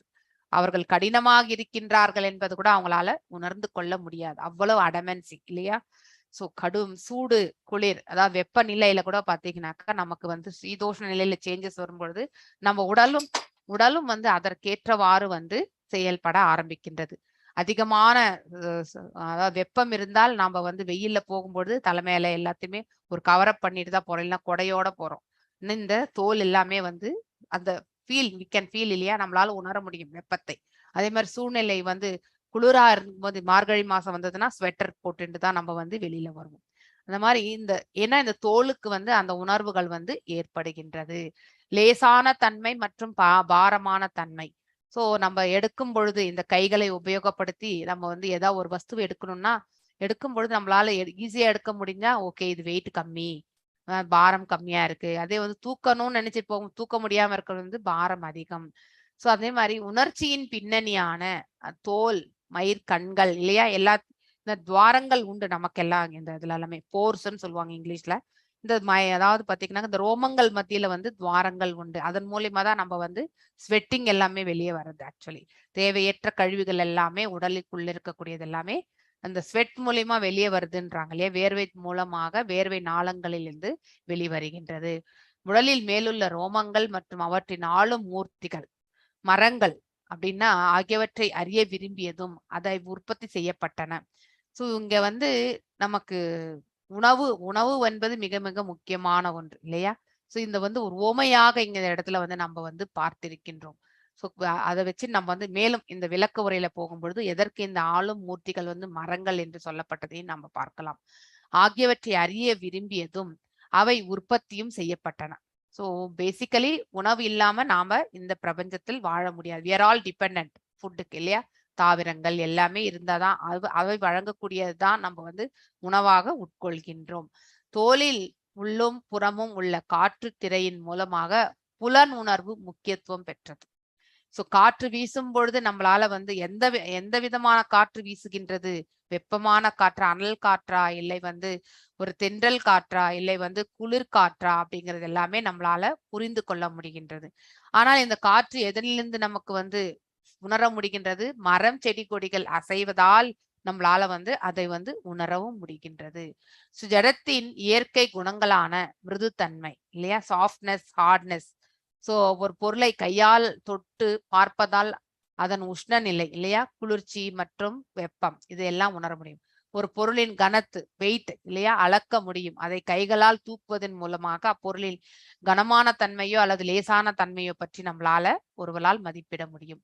தோல் வந்து பாத்தீங்கன்னாக்கா தோலின் மயிர்கண்கள் இல்லையா, அதாவது இந்த துவாரங்கள் வந்து மயிர்கண்கள் மற்றும் உடலில் உள்ள அதாவது நம்ம உடலில் இருக்கக்கூடிய இந்த ரோமங்கள் ஆகிய அனைத்துமே வந்து ஸ்பரிச உணர்வுடன் ஒன்றுக்கொன்று சார்புள்ளவையாகும். ஒன்றுக்கொன்று டிபெண்டன்ட் இல்லையா.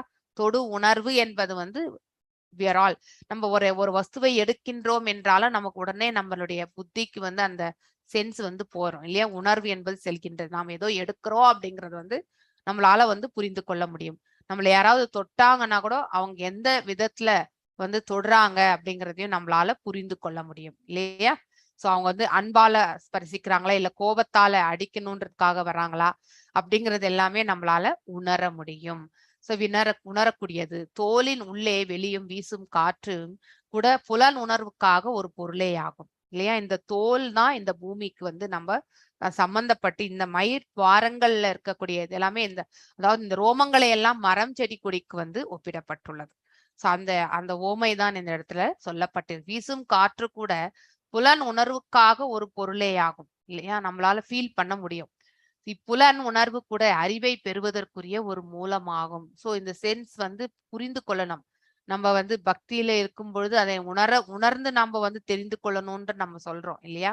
எவ்வாறு உணர முடியும்? மனசு உணரும் பொழுது ஆட்டோமேட்டிக்கலி அது நம்ம உடல் முழுவதுமே அது பரவ ஆரம்பிக்கின்றது. சோ ஒருத்தருக்கு வந்து பக்தி வந்து ராகனுகா பக்தி, அதுக்கப்புறம் வந்து இந்த பாவ பக்தியில எல்லாம் செல்லும் பொழுது அவர்களால வந்து இந்த ரோமங்கள் எல்லாமே அப்படியே நின்னுட்டு இருக்க மாதிரி தெரியும் இல்லையா? சோ அந்த மாதிரி ஒரு நிலை, பரவச நிலைக்கு அவர்கள் வந்து தள்ளப்படுவார்கள். சோ இதெல்லாமே நம்மளால ஃபீல் பண்ண முடியும். குரோதத்தையும் நம்மளால ஃபீல் பண்ண முடியும். நன்மைகளையும் ஃபீல் பண்ண, சந்தோஷமான நிலையும் நம்மளால உணர முடியும். கடினமான சூழ்நிலைகளும் நம்மளால உணர முடியும். பக்தியான சூழ்நிலையும் நம்மளால முடியும். வெவ்வேறு விதமான நிலைகள் வந்து இந்த தோலை கொண்டு நம்மளால வந்து உணர முடியும். சோ அதுவே மேலே குறிப்பிட்டதில் போல பௌதீக அறிவு அல்லது சரீரத்தை பற்றிய அறிவு ஆத்ம அறிவிற்கு கீழ்ப்பட்டது என்று இங்கு சுட்டி காட்டப்படுகிறது இல்லையா? நம்ம பிசிக்கலா நம்ம வந்து உணரக்கூடிய ஒவ்வொன்றுமே மனதளவுல நம்ம ஃபீல் பண்ணதுக்கு ஏற்றவாறு இந்த ஜட உடல்ல நம்ம பாக்குறோம். ஸ்தூல உடல்ல மாற்றங்கள், உள்ளுக்குள்ள நடக்கக்கூடிய இந்த சூக்ஷ்மமான அந்த உணர்வு என்னும் அந்த செயல்பாடு இந்த ஸ்தூலமான உடல்ல வந்து ஏற்படுவதை நம்மளால உணரவும் முடிகின்றது, பார்க்கவும் செய்ய முடிகின்றது. ஆனால் ஆத்ம அறிவு பௌதீக அறிவை வந்து உள்ளடக்கியதாகும் இல்லையா? ஆத்ம அறிவு வந்து நம்ம பௌதீக அறிவு வந்து உள்ளுக்குள்ள அடங்கிதான். சோ தனிப்பட்டு பௌதீக அறிவு வந்து ஆத்ம அறிவை வந்து நம்ம தெரிஞ்சுக்கணும்னாக்கா ஃபர்ஸ்ட் இந்த பௌதீக அறிவு வந்து எதனால் இதெல்லாம் நமக்கு ஏற்படுகின்றது என்பதை நாம உணரக்கூடிய தன்மையை நம்ம புரிந்து கொள்ளணும். So why it is happening என்பதை நம்ம ஒரு கேள்விக்குறி வைக்கும் பொழுதுதான் அதுக்கப்புறம் தான் நெக்ஸ்ட் லெவல்ல நம்ம ஆத்ம அறிவை பற்றி நம்ம வந்து பார்க்க முற்படுவோம். ஆனா வெறுமனே இந்த பௌதீகத்திலேயே நாம் ஈடுபட்டு கொண்டிருக்கும் பொழுது ஆன்மீகத்தின் தரப்பில் நாம கண்டிப்பாக செல்ல மாட்டோம். ஆனால் பௌதீக அறிவு ஆத்மா அறிவை நோக்கி அழைத்து செல்லவே செல்லாது இல்லையா? சோ எப்பொழுது நம்ம ஆன்மீகத்தில் செல்கின்றோமோ அப்ப இந்த பௌதீக எவ்வாறு இயங்குகின்றது, பௌதீகம் எவ்வாறு ஆன்மீகத்தினுடைய சம்பந்தத்தை பெற்றிருக்கின்றது, அது இந்த இயங்கிக் கொண்டிருக்கக்கூடிய தன்மை வந்து நாம் எவ்வாறு மடைமாற்றி ஆன்மீகத்துல எடுத்துட்டு போக முடியும், இத்தகைய அறிவு எல்லாமே நம்ம ஆன்மீகத்தின் தரப்பில் செல்லும் பொழுது மட்டும்தான். இந்த செவியை நாம வந்து பக்தியில எவ்வாறு உபயோகப்படுத்த முடியும்? நல்லதையும் கேட்கும் கெட்டதையும் கேட்கும் செவி இல்லையா? ஆனா அதை மடைமாற்றி எடுத்துக்கொண்டு செல்வது ஆன்ம உணர்வை பற்றி உணர்ந்தவர்களால் மட்டும்தான் அது நற்பாதையில் எடுத்து செல்ல முடியும். கேட்டல் என்னும் செயல் வந்து இந்த செவி செய்துண்டுதான் இருக்கும். ஆனால் எதை கேட்க வேண்டும் எதை கேட்கக்கூடாது என்ற அந்த டிஸ்கிரிமினேஷன் செய்வதே வந்து ஆன்மீகத்தின் தரப்பில் செல்லும் பொழுது மட்டும்தான் நம்மளால வந்து செயல்படுத்த முடியும். சோ உடலில் மீதுள்ள ரோமங்களும் பூமி என்னும் உடலின் மீதுள்ள தாவர வகைகளுக்கு இடையில் உண்டான நெருக்கமான ஒரு உணர்வு உண்டு, அப்படி உறவு உண்டுன்னு சொல்ற ரிலேஷன்ஷிப் அப்படிங்கறத வந்து இந்த இடத்துல சொல்றார். இந்த உடலையே நாம வந்து பூமிக்கு சொல்கின்றோம் இல்லையா? சோ ஆல்வேஸ் இந்த பஞ்சமகா பூதங்கள்ல வந்து இந்த ஸ்தூலமானதை வந்து நாம் உடலை வந்து பூமிக்கு தான் நம்ம ஒப்பிடுகின்றோம். சோ அந்த மாதிரிதான் இந்த பிரபஞ்சமே வந்து பூமியாக நாம வாழ்ந்து கொண்டிருக்கக்கூடிய எர்த். இதன் மேல் வளரக்கூடிய தாவரங்கள் எல்லாமே, அது மரம் செடி கொடிகள் நிறையவே வந்து இந்த இடத்துல இருக்கு இல்லையா? அது வந்து இந்த ரோமங்களுக்கு வந்து ஒப்பிடப்பட்டுள்ளது. சோ இந்த தாவரங்களில் வரக்கூடிய இந்த உணவு வந்து நமக்கு மருந்தும் தோலுக்கு உணவும் உணவு சத்தாகி இருக்கின்ற நம்ம சாப்பிடக்கூடிய உணவு தான் நம்மளுடைய ஸ்கின்னுடைய ரிச்னஸே நமக்கு சொல்லும் இல்லையா? ஒருவருடைய வயோதிகத்தையும் நிர்ணயிக்கப்படுவது வந்து அவர்கள் உண்ணக்கூடிய உணவுனுடைய குவாலிட்டி பொறுத்து தான். சோ அதனால அவர்களுடைய ரிச்சா இருக்கு, ஸ்கின் ரிச்சா இருக்கும். சில பேருக்கு பாத்தீங்கன்னாக்கா எஸ் பக்தியின் தரப்புல போகும்பொழுதும் அந்த பிரகாசம் உண்டு. பட் உணவும் வந்து it is very very important. So பக்தியில போறவங்க வந்து ரசமுள்ள அந்த சாத்விகமான உணவை நாம எடுத்துக்கொள்ளும் பொழுது நம்ம உடலும் வந்து ஆரோக்கியமாக இருக்கின்றது. சில பேருக்கு ரொம்ப ட்ரை ஸ்கின் இருக்கும், சில பேருக்கு ஒருமனே அதாவது ஆயிலி ஸ்கின் இருக்கும், சில பேருக்கு மூஞ்சி எல்லாமே வந்து ஃபுல்லா பிம்பிள்ஸ் இருக்கும் இல்லையா? இந்த மாதிரி வந்து நம்ம வந்து ஒவ்வொரு உள்ளுக்குள்ள என்ன உணவு எடுத்துக்கிறோமோ அதனுடைய பிரதிபலிப்பு தான் இந்த உடல் மேல நமக்கு காட்டப்படுகின்றது. சோ உணவு என்பது மிக மிக இம்பார்ட்டன்டான ஒரு ஃபேக்டர். எதை உண்ண வேண்டும் எதை உண்ணக்கூடாது என்பதை வந்து நம்ம பார்த்து நாம செயல்பட வேண்டும். சோ அதான் இந்த கம்பேரிசன். எதற்கு வந்து இந்த இடத்துல வந்து மரங்கள் வந்து ஆளும் மூர்த்தியாக சொல்லப்பட்டிருக்கின்றது என்றால் there is a relationship. இந்த மனிதனுடைய உடலுக்கும் இந்த புவிக்கும் வந்து சம்பந்தம் என்னன்னாக்கா இந்த உடலை நாம வந்து இந்த பூமியோட ஒப்பிடுகின்றோம். சோ இந்த பூமியில தான் அனைத்துமே வந்து விளைச்சல் என்பது ஏற்படுத்துகின்றது. இந்த உடலில் தான் நாம் எல்லாமே நன்மைகளை தீமைகளை எல்லாம் அறுவடை செய்கின்றோம் இல்லையா? சோ நல் மார்க்கத்தையும் இந்த உடலை வைத்துக்கொண்டு ஆன்மாவை நல் பாதையில் எடுத்து செல்லும் பொழுது மோட்சத்திற்கான அந்த இதுக்கு எடுத்து செல்கின்றோம். அதே உடலை வைத்துக் கொண்டுதான் மீண்டும் மீண்டும் கட்டுண்ட அந்த அத்தகைய அதாவது நேச்சர் கூட நம்ம நம்முடைய செயல்பாடுகளை செய்கின்றோம். இல்லை கீழ் உலகங்களுக்கு செல்லக்கூடிய அத்தகைய மிருக உணர்வுகளையும் நாம் வளர்த்து கொண்டு தாம்சிக் இயல்புகளை வளர்த்து கொண்டு நாம கீழ் உலகங்களுக்கும் தள்ளப்பட்டு விடுகின்றோம். சோ இந்த உடல் மிக மிக முக்கியமான ஒன்று. நாம் செய்யக்கூடிய அதாவது களம் இது. இந்த களத்தை நாம உபயோகப்படுத்தி இது பூமிக்கு நாம ஒப்பிடப்பட்டுள்ளது. இந்த பூமியில அநேக தாவரங்கள் எல்லாம் உணவு படைக்கின்றன. அதேதான் நாம செய்யக்கூடிய செயல்களுடைய பலன்கள் தான் நமக்கு கிடைக்க பெற்றிருக்கக்கூடிய உணர்வு. அந்த உணவினுடைய அவுட்கம் என்ன ஆகும்னாக்கா நாம அடுத்தது என்னன்றத நிர்ணயித்து விடுகின்றது இல்லையா? சோ அதே மாதிரிதான் நாம் உண்ணக்கூடிய உணவு இந்த உடலுடைய ஆரோக்கியத்தை நிர்ணயிக்கின்றது. அதே மாதிரி நாம செய்யக்கூடிய கர்மங்களுடைய விளைவுகள் நம்மளுடைய ஆத்மாவுடைய ஹெல்த்தை நமக்கு அது நிர்ணயிக்கின்றது. சோ ஆத்மா ஹெல்த்தியா அதாவது அடுத்த பிறவி இல்லை ஒரு நல்ல பிறவி எடுக்கணும்னா தத்துவமான செயல்களில் ஈடுபடும் பொழுது அது ஆரோக்கியத்தை அடைகின்றது. ஆனால் இழிவான செயல்களில் இந்த உடலை நாம உபயோகப்படுத்தும் பொழுது அதாவது பௌதீகத்திலே நம்மளை லயித்து கொண்டிருப்போது மீண்டும் மீண்டும் கட்டுண்ட ஆத்மாவாகி நாம இந்த பிரபஞ்சத்தில் விடுகின்றோம். மேலும் அது இன்னும் தாம்சிக்கா நாம செயல்படும் பொழுது விலங்கு இனத்திற்கோ அல்லது நரக உலகங்களுக்கோ நாம நிரந்தரமாக தள்ளப்பட்டு விடுகின்றோம். ஹெல்த் ஆஃப் திஸ் இந்த ஸ்தலத்தினுடைய ஹெல்த் நம்ம எப்படி மெயின்டைன் பண்ணணும்னாக்கா மனசை தூய்மைப்படுத்தும் பொழுது இது ஆரோக்கியமாக இருக்கின்றது. அதே மாதிரிதான் பூமி கூட அதை எவ்வாறு நம்ம உபயோகப்படுத்துகின்றோமோ அதற்கேற்றவாறு அது விளைச்சலும் கொடுக்கின்றது. சோ இது ஓமையாக நாம எடுத்துக்கொள்ள வேண்டும். மேலும் மூன்றாம் காண்டத்துல இது இன்னும் விளக்கமாக சொல்லப்பட்டிருக்கின்றது என்று எடுத்துரைக்கப்பட்டிருக்கிறது. அப்ப நம்ம படிக்கும்போது இதை பத்தி நாம பார்க்கலாம். சோ நான் இன்றைக்கு இதோட இந்த செஷனை நிறைவு செய்கின்றேன். வாஞ்ச கல்ப தாருபியஷ கிருப சிந்துபியேவச்ச பதிதனாம் பாவனேபியோ வைஷ்ணவேபியோ நமோ நமஹ. அனந்த கோட்டி வைஷ்ணவர்களுக்கு நமஸ்காரங்கள். ஹரே கிருஷ்ணா. ஹரே கிருஷ்ணா மாதாஜி. ஹரே கிருஷ்ணா மாதாஜி. ஹரே கிருஷ்ணா மாதாஜி. ஹரே கிருஷ்ணா. ஹரே கிருஷ்ணா மாதாஜி. இப்ப நம்ம தாமோதர அஷ்டகத்தை பாடலாம். ஹரே கிருஷ்ணா மாதாஜி. ஹரே கிருஷ்ணா. ஹரே கிருஷ்ணா மாதாஜி. ஹரே கிருஷ்ணா மாதாஜி. ஹரே கிருஷ்ணா. ஹரே கிருஷ்ணா மாதாஜி. ஹரே கிருஷ்ணா. ஹரே கிருஷ்ணா மாதாஜி. ஹரே ஹரே கிருஷ்ணா மாதாஜி. ஹரே கிருஷ்ணா மாதாஜி. ஹரே கிருஷ்ணா மாதாஜி. நெட்வொர்க் இஷ்யூ ஆயிடுச்சு மாதாஜி, அதனால தான் நான் வர முடியல. சாரிங்க மாதாஜி. No problem Mataji. நாளைக்கு வாசிங்க. ஐ திங்க் ஜானகிராமன் பிரபு கலாவதி மாதாஜி கேட்டிருக்காங்க. நாளைக்கு அவங்க 2 பேருக்கு வாய்ப்பு நல்கி விடலாம். அதுக்கப்புறம் உங்க எல்லாருக்கும் ஹரே கிருஷ்ணா. தாமோதர அஷ்டகத்தை பாடலாம். எஸ் மாதாஜி, நான் பாடுறேங்க மாதாஜி. பாடுங்க மாதாஜி. நமேஸ்வரம் சச்சிதானந்த ரூபம் லசத்குண்டலம் கோகுலே ராஜமனம் நமாமீஸ்வரம் சச்சிதானந்த ரூபம் லசத்குண்டலம் கோகுலே ராஜமனம் யசோதாபியோ லோகலாதவமானம் பராம்ரேஷ்டமத்யந்த த்ருதகோப்யா யசோதாபியோ லோகலாதவமானம்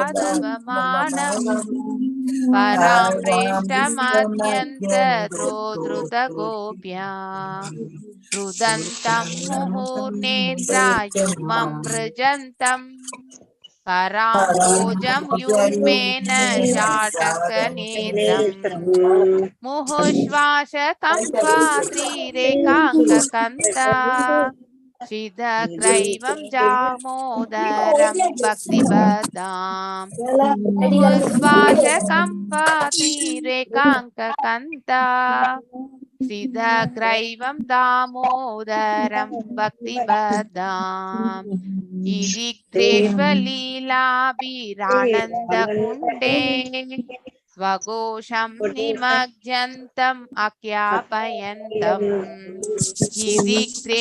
लीलाभिरानन्दकुण्डे स्वघोषं निमज्जन्तम् अज्ञापयन्तम् तडीये जिदग्नेषु भक्तैर्जिदत्वम् पुनः प्रेमतस्तं सदा वृत्तिवन्दे तडीये जिदग्नेषु भक्तैर्जिदत्वम् पुनः प्रेमतस्तं सदा वृत्तिवन्दे वरं देव मोक्षं न मोक्षावधिं वा न चण्डं प्रणेहं वरेशादपि वरं देव मोक्षं न मोक्षावधिं वा न चन्यं प्रणेहं वरेशादपि इदं देव पूर्णात् गोपालबाला तदा मे मनस्या विराशां किमन्या इदं देव पूर्णात् गोपालबाला तदा मे मनस्या अविराशां किमन्या इदं ते मुहाम्बोजम् अत्यन्तनीलैः वृतं कुण्डलैः स्निग्धा रक्तैश्च गोप्या इदं ते मुहाम्बोजम् अत्यन्तनीलैः वृतं कुण्डलैः स्निग्धा रक्तैश्च गोप्या मुहुश्चुम्बितं बिम्बारक्तादरं मे मनस्या विराष्टम् अलं लक्ष्यलाभै मुहुश्चुम्बितं बिम्बारक्तादरं मे मनस्या विराष्टम् अलं लक्ष्यलाभै नमो देव दामोदरानन्त विष्णु प्रसीद प्रभो दुःखजलाब्धिमग्नम् नमो देव दामोदरानन्त विष्णु प्रसीद प्रभो दुःखजलाब्धिमग्नम् कृपादृष्टिवृष्याति दीनं कथानो मामज्ञं यदाक्षिदृश्याम् कृपादृष्टिवृष्याति दीनं कथानो मामज्ञं यदाक्षिदृश्याम् कुबेरात्मजौ बद्धमुदैव यद्वत् त्वया मोक्षितौ भक्ति बाधौ कृतौ च कुबेरात्मजौ बद्धमुदैव यद्वत् त्वया मोक्षितौ भक्ति बाधौ कृतौ च सा प्रेम भक्तिं स्वगामे प्रयच्छ न मोक्षे ग्रहोऽस्ति दामोदरेका तथा प्रेम भक्तिं स्वगामे प्रयच्छ न मोक्षे ग्रहोऽस्ति दामोदरेका नमस्ते स्तुताम्ने सुरादिप्रिदाम्ने स्वदीयोदयारात् विभाषदाम्ने नमस्ते स्तुताम्ने सुरादिप्रिदाम्ने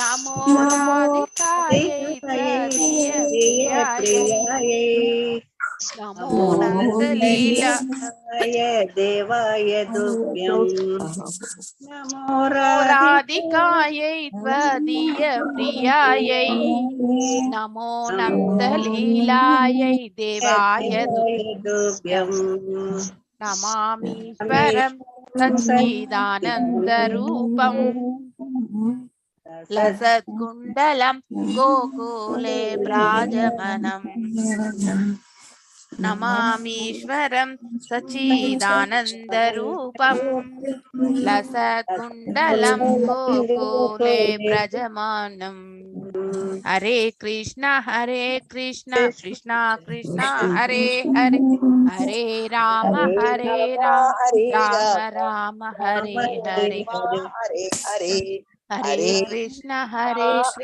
कृष्णा कृष्णा हरे हरे, हरे राम राम राम हरे हरे. എല്ലാവർക്കും ഹരേ കൃഷ്ണ. हरे कृष्णा माता जी. हरे कृष्णा माता जी. हरे कृष्णा माता जी. हरे कृष्णा माता जी. हरे कृष्णा माता जी. हरे कृष्णा.